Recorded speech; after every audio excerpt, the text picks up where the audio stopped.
Hello, everyone, and welcome to this talk on teaching Arabic remotely. As you know, many universities and academic institutions across the world have had to respond quickly to moving languages and whole program catalogs online. We're going to look into a blended world where education meets virtual possibilities and new opportunities using innovative, cutting edge methodologies. In this section, I would like to talk about how to best set our students up for success. One of the first things that came to my mind when I had to move the entire Arabic catalog and um, all associated materials online was how was this going to negatively affect the user? How is it going to negatively affect the learner at the user end? And how could we best set them up for success by giving them all the materials that they might need? And what I thought about doing is putting everything on Google Drive and hyperlinking absolutely everything, all ancillary materials, all tests, all quizzes, Quizlets, every page in the homework that they might need, all units, all lessons, everything in a one-stop document. So what you see before you is not only a syllabus, but it also acts as a lesson planner and as a homework schedule for the students. So the first thing that I want to go over is the syllabus. So just by clicking on the syllabus, we'll go into not just the usual black and white syllabus that everybody introduces on the first day of classes and forgets about. Rather, this is a visual environment that hopefully will encourage the student to remember important things that you would like to talk about and pass on them. So just going through this real quick, and my idea here was to create an environment that was attractive to the student, that would encourage them to spend extra hours in Arabic, or design the textbook with that same idea.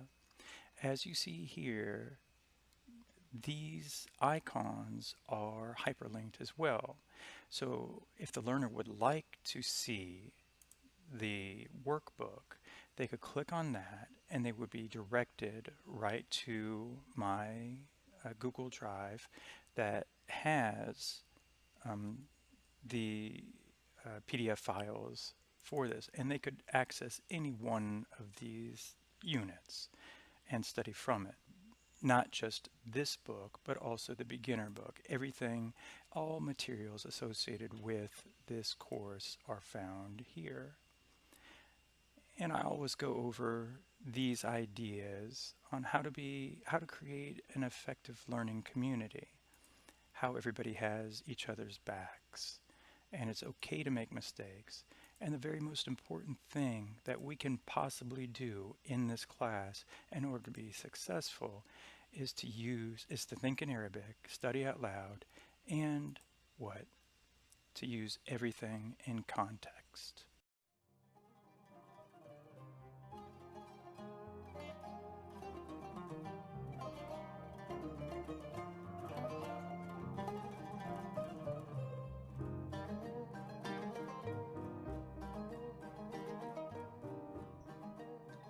In this section, we would like to talk about teaching sound and script. How, in particular, how are we going to teach script? Well, the program that I prefer using is called GIMP, G-I-M-P. Now, that's a graphic image manipulation program, and it's free and open source, and you can find it online if you wish. Now, why do you need this? Because what we would like to do once we open GIMP up is to create something not unlike this. Here we have a two-layered screen. Now the bottom layer is protected so I can't remove these lines, so you can just write on it. And what I like doing, you can see the dimensions that I have at the tip there, and that gives you a nice look. And then you can just go ahead and start teaching. Now, if you make a mistake as well, you can always go back and correct your whatever you've done. So say, for instance, that you didn't like the way that this looked. You didn't like that. Say that's not good. So you can just go ahead and erase it. It really is just painting white over that, but white on white equals this. And then you can go ahead and fix whatever you have. But you can teach the script just like this. And so what I found is that, in fact, teaching online sound and script was better than teaching in the classroom because people are focused. It's like having that focus circle in on your screen, or on, say for instance, you had a whiteboard and you had a bunch of words, and then you just drew a focus circle right there, and everybody's attention is right here. Well, that's sort of like what's going on with this all the time. The students' attention is centered on whatever you're doing right here because their screen is all that they see.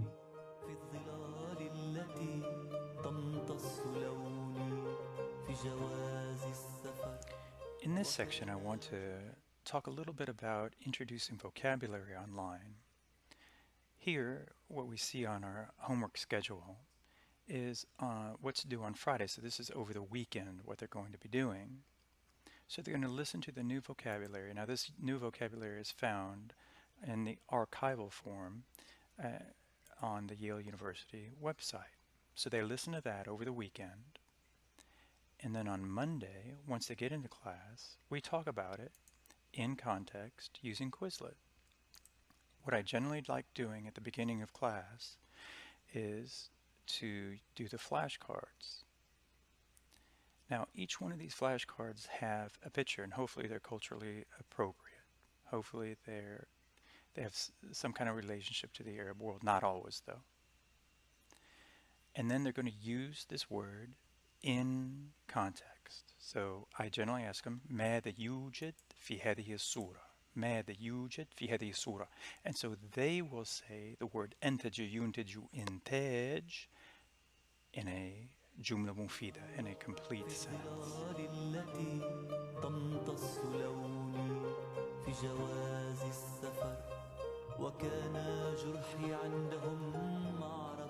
In this section, I'd like to talk about the digital whiteboard that we use. As you see in this class, this is the third semester of Arabic. This is our homework schedule. And at the very top, I always put the Zoom ID as well as the lesson that we're on hyperlinked, so the student has access to that. But it's interesting as well, if you have a hybrid class or if you're teaching solely online, it's very beneficial to use this to keep all students engaged at the same time. This is a digital archive of everything that we've done in class, every word that we've gone over in class, from the first day until the very last day.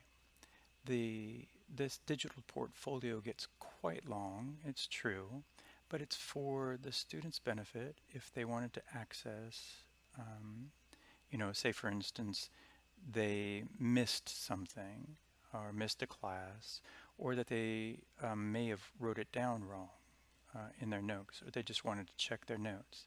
Well, this would be a fantastic way to do that.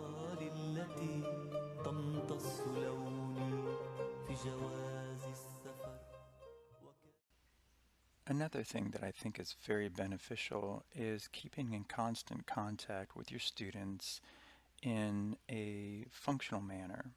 So for every time that a student submits homework, they submit homework on Google Drive, and that sends me an alert on this email, this Outlook email.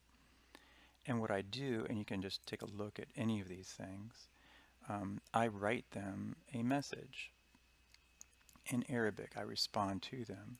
So they send me their work. So say for instance is a midterm.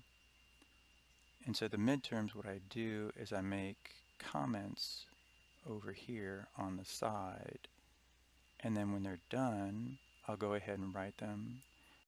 And then I'll write them just a little note about maybe something that they had done that was, um, an error that had occurred more than once, reoccurring error. I do this for every single person, even if it's just a short little note. شكرا لك على تمرين 2 ولكن لم أرى نتيجة الامتحان. ها؟ And then أتمنى لك يوما جميلا وعطلة سعيدة. So I do that with every single person.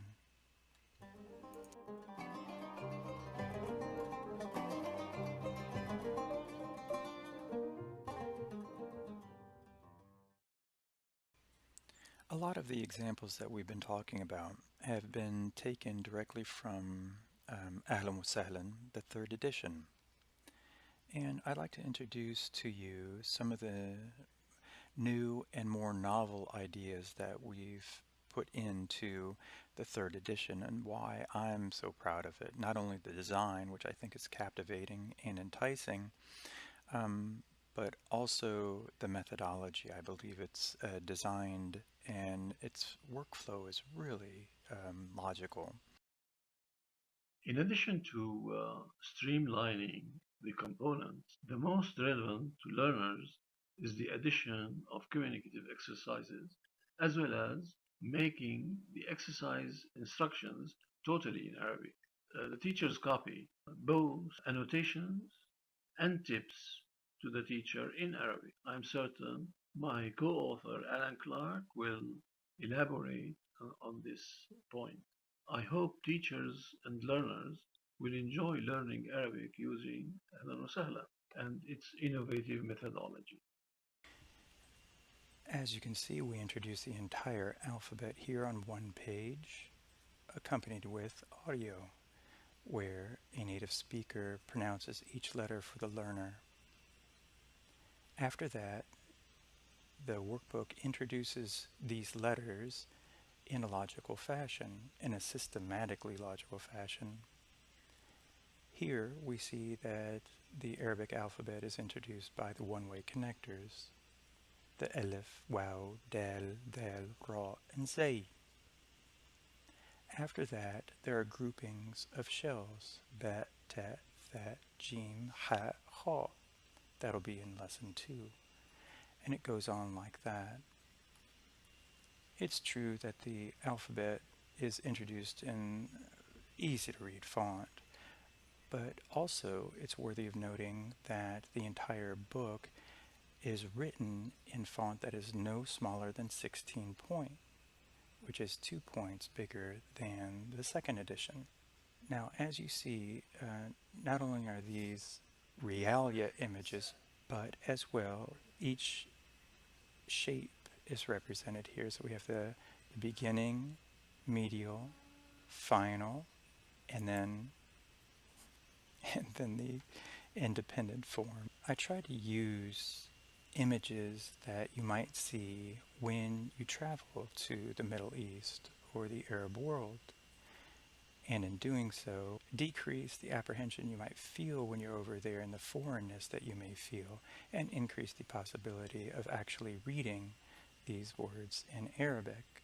Key vocabulary is introduced, as you see here, not just in units 5 and 6, by using pictures as opposed to translation. Thereby, the student goes directly from thought straight into, or concept straight into Arabic, as opposed to going from concept to English and then to Arabic. We are very proud of the overall beauty of our project in all the workbook, beginner's textbook, and intermediate volume. I have endeavored to move some, but not all, of the video and audio exercises earlier in the lessons in order to give them greater prominence. We have introduced the vocabulary associated and used in the video and audio lessons in order to raise that mental schema of the learner, as we said before. And I always say that a fisherman with a larger net catches more fish. Thereby, a person who has raised schema, mental schema, will necessarily be able to understand more of the words and overall concept of the exercise. And here you just see the beauty of the book, and I really endeavored to match colors and make this just as inviting an environment as possible. The transition to all Arabic instruction begins in Lesson 9, and it's gradual. Now this is really cool and neat. We've introduced more um, colloquial in the book, and you'll see here that we have idiomatic expressions in colored text boxes as well as appendices. We do complete the transition to Arabic in all Arabic instruction, and this is done very much because it's just good practice to speak and teach in Arabic as early as possible. And Dr. Mehdi and I definitely noticed that there was a contradiction in what we were doing. We were teaching one way, and the book was written in a different way, and it made it more difficult for us to use the book. So we asked, and Yale accepted our request.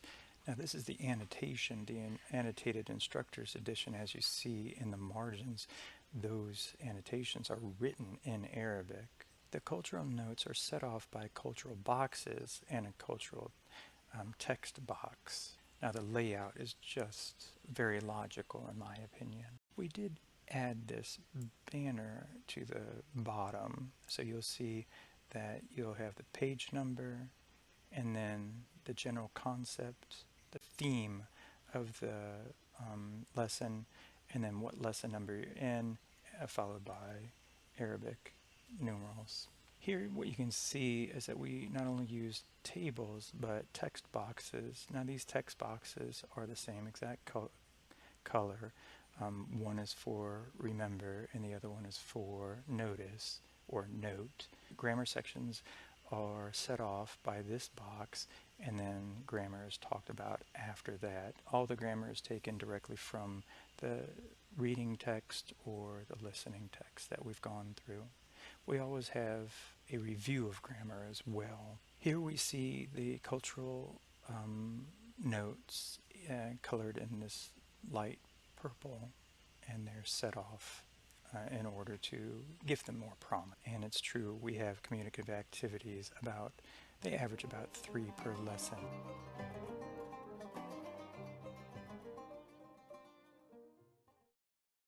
Work on developing Ahlan wa Sahlan started in the late 1980s when I was assigned classes to teach Arabic at the Ohio State University. The material available for Arabic at the time was a textbook that doubles as a good grammar book. My intention was to help their communicative competence.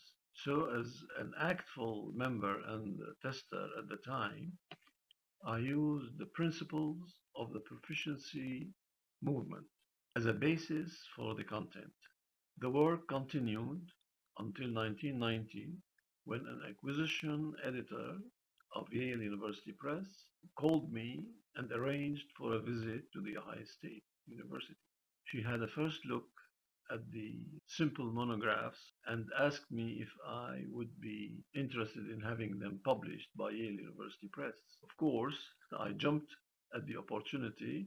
I appended to the textbook a computer program for practice exercises and reading comprehension, developed by my wife, Ibtisam, who was a competent computer programmer. The first volume and instructor manual were officially published in 2000, and the second volume followed in 2005. The second and third editions of the Ahlan wa Sahlan series were published over the years with substantial assistance and contribution of my co-author, Alan Clark, who was a former student of mine with outstanding proficiency in Arabic and first-hand experience in the Arab culture.